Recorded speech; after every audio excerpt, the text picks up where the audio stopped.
Engaño y desilusión. La historia de cómo una ambición fue usada y destruida en la búsqueda de un ascenso. Nunca pensé que mi vida daría un giro tan devastador. Me llamo Laura, tengo 28 años y trabajaba en una gran empresa de publicidad. Mi carrera siempre había sido lo más importante para mí, me había esforzado tanto para llegar hasta donde estaba, y soñaba con ascender a un puesto directivo.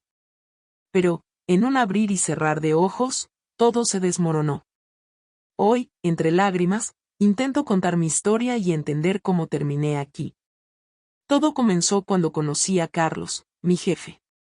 Era un hombre carismático, siempre con una sonrisa y palabras de aliento. Desde el primer día, me hizo sentir especial, valorada. Me gustaba pensar que veía en mí algo que los demás no veían. Con el tiempo, nuestras interacciones se volvieron más personales, más cercanas. Comenzamos a tener largas conversaciones después del trabajo, a veces en su oficina, otras veces en bares cercanos. Hablábamos de nuestros sueños, nuestras ambiciones y, en esos momentos, sentía que había encontrado a alguien que realmente me entendía. Una noche, después de una de esas charlas, todo cambió. Estábamos en su oficina, y él empezó a hablar de una oportunidad de ascenso. Laura, me dijo, tienes un potencial increíble. Estoy pensando en recomendarte para el puesto de gerente de proyectos. Mi corazón latía con fuerza. Era lo que siempre había soñado. Pero luego, su tono cambió. Se acercó a mí y, con una voz más suave, añadió, pero quiero estar seguro de que estás completamente comprometida con la empresa, y conmigo. No sé si fue la emoción del momento, la promesa de un futuro brillante o simplemente mi necesidad de sentirme valorada, pero terminé acostándome con él. En ese instante, me convencí de que era un paso necesario, un sacrificio por mi carrera. Me repetí a mí misma que muchas mujeres exitosas habían hecho cosas similares. Me sentía poderosa, como si estuviera tomando el control de mi destino. Después de esa noche, esperaba ansiosamente el anuncio de mi ascenso. Pero los días se convirtieron en semanas, y las semanas en meses. Carlos comenzó a evitarme, nuestras conversaciones se volvieron frías y profesionales. Algo dentro de mí sabía que algo estaba mal, pero me negaba a aceptarlo. Pensé que quizás estaba ocupado, que las decisiones de la empresa tomaban tiempo.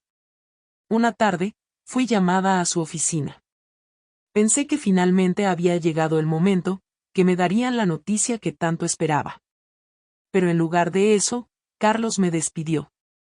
Laura, dijo sin mirarme a los ojos, desafortunadamente, tenemos que hacer recortes, y tu puesto es uno de los afectados. Sentí como si el suelo se desmoronara bajo mis pies. Traté de hablar, de preguntar por qué, pero sus respuestas eran vagas y evasivas. Su mirada fría me dejó claro que no había nada que pudiera hacer.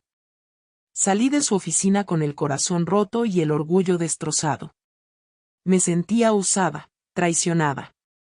Había entregado una parte de mí, creyendo que estaba asegurando mi futuro, y ahora me encontraba sin trabajo, sin dignidad. Mis compañeros de trabajo me miraban con una mezcla de lástima y curiosidad. Sabían, o al menos sospechaban, lo que había pasado. Esa noche, lloré como nunca antes. No solo por la pérdida de mi empleo, sino por la pérdida de mi autoestima, de mi confianza. Me preguntaba una y otra vez cómo pude ser tan ingenua, tan ciega. Había creído en las palabras y promesas de un hombre que solo me veía como un medio para su propia satisfacción. Con el tiempo, he tratado de reconstruir mi vida. Encontré otro trabajo, aunque no es lo que había soñado.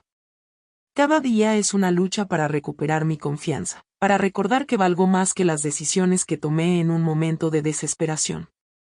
Me he prometido nunca más permitir que alguien me use de esa manera, nunca más sacrificar mi dignidad por una promesa vacía. Contar mi historia es doloroso, pero también es una forma de sanar.